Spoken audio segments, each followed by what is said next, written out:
Mga kapuso, ipatutupad ng LTO sa mga motorista ang 3 buwan na palugit upang magpa-renew ng driver's license at vehicle registration. Makibalita tayo live kay Jasmine Gabriel Galban. Jasmine? Chris, malaking tulong raw para sa mga motoristang ipinapatupad ng Land Transportation Office na extension sa renewal ng driver's licenses, ganun din sa pagpaparehistro ng mga sasakyan.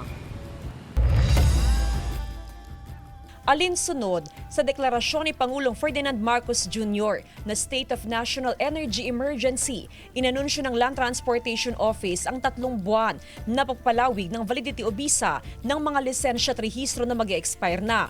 Sakop ng extension ng mga drivers at conductors licenses, student driver's permit at motor vehicle registration na mag-expire ngayong April 2026. Layo nitong matulungan ng mga motorista sa gitna ng mataas na presyo sa produktong petrolyo na sinasabayan pa ng mataas na presyo ng bilihin. Nagkaroon po ng bagong kautusan ng ating top management.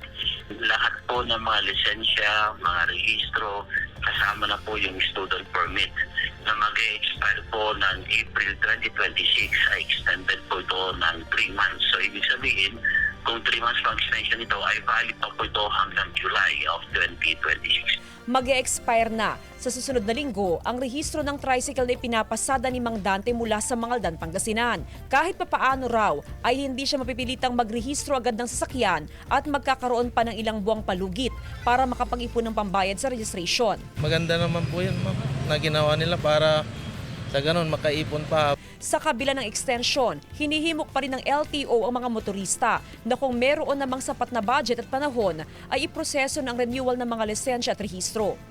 Sa extended period, walang ipapataw na surcharges, penalties o multa sa mga late renewal.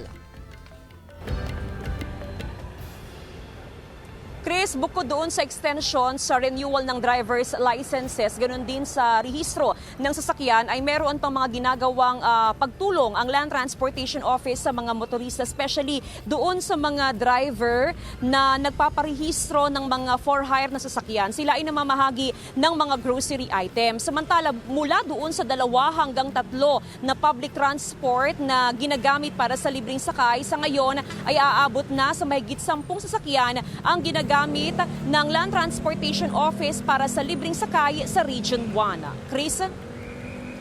Maraming salamat, Jasmine Gabriel Galban.